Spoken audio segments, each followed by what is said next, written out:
So, is belief in God just a fairy tale for those who are afraid of the dark? And then, is there any truth value to the claim that many atheists make that theists just believe in fairy tales because they are afraid of the dark? And third, if there is no truth value, no apologetics proof value in that statement, then why do atheists use it? Hi, welcome to Mission Millennial Z Alpha Generations, where we share the other side of the creation story with today's youth. In this video, we're going to be examining this claim. And the reason why I'm even doing this video is because of a Facebook post by a group called Creation versus Evolution Debate Group, and Dante Yolanda here posts this particular, I would consider a canard, but let's examine it, from Stephen Hawking. And Stephen Hawking said, I regard the afterlife to be a fairy tale story for people that are afraid of the dark.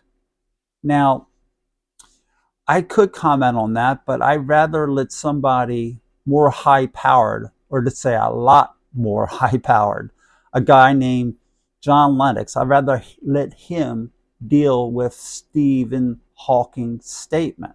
Now, John Lennox is a scientist from Oxford. He's a mathematician, he's a philosopher of science, and he says the following with regard to that.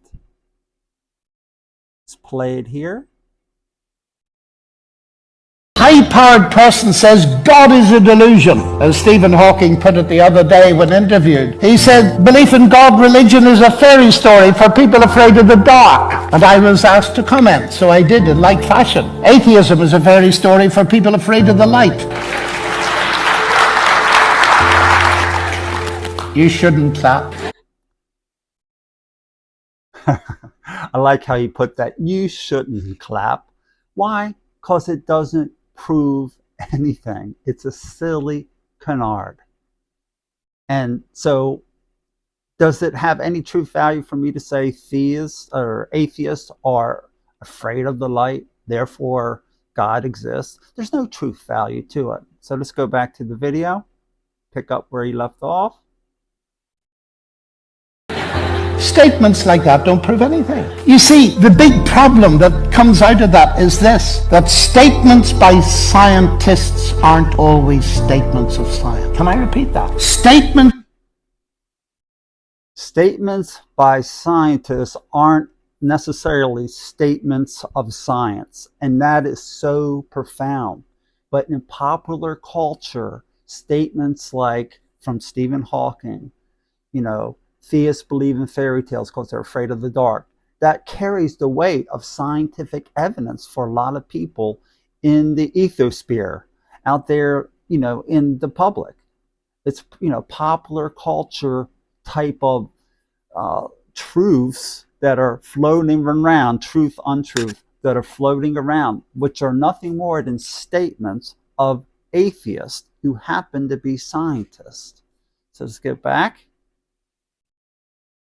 By scientists are not always statements of science. You get Carl Sagan, very famous with his TV series Cosmos. The universe is all that there is, was, or ever shall be. That's not a statement of science. It's a statement of his atheistic belief. That's all it is. Now you see, ladies and gentlemen, once we clear that fog, we can come to the central thing. Because what we got next to see is that God isn't a theory, he's a person. Okay, so there you have it. John Lennox deals with this statement from Stephen Hawking, and he does it quite well.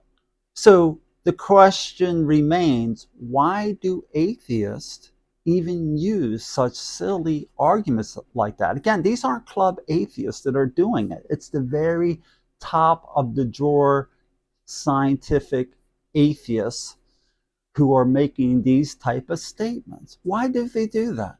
Well, I think it can be found in one basic foundational reason. If you had to defend this statement from Richard Dawkins, which is basically what atheists believe, a lot of atheists, at least those who believe the universe had a beginning. And if you had to defend this, would you want to? The fact that life evolved out of nearly nothing, some 10 billion years after the universe evolved out of literally nothing, is a fact so staggering that I would be mad to attempt words to do it justice. Now, if you had to defend that, it would be quite hard. Everything comes from nothing? That's intuitively mad. We don't see anything coming from nothing. Nothing can produce nothing because nothing is nothing. I mean, this is kind of a silly thing, but if you wanted to distract attention from that proposition, that everything evolved ultimately out of literally nothing, what would you do? You would put out silly statements like theists believe in fairy tales. They're afraid. That's why they created God. Or science proves that God does not exist. Or go on and on. In fact, I'm going to do a video where I put the top 10 of these poor, what I call poor atheist arguments, the top 10 in a video, and show them. This might be close to the top. I don't know if I put it number one. I think that science has disproven God would be maybe number one, but I haven't prioritized them yet as far as 1 to 10. I will be doing that soon, hopefully. So anyway, and of course, I'm also going to do a video on 10 arguments that theists shouldn't use, because I see theists who use poor arguments quite often. So anyway, I'll leave it at that. There's not much to disprove here with Stephen Hawking's statement, as I already said. So I hope you liked this video. If you do, hit the like button. And if you haven't subscribed, please subscribe and pass this channel on, forward this channel on to someone you think might benefit from it. You have a good day, and we'll talk to you later. Bye-bye.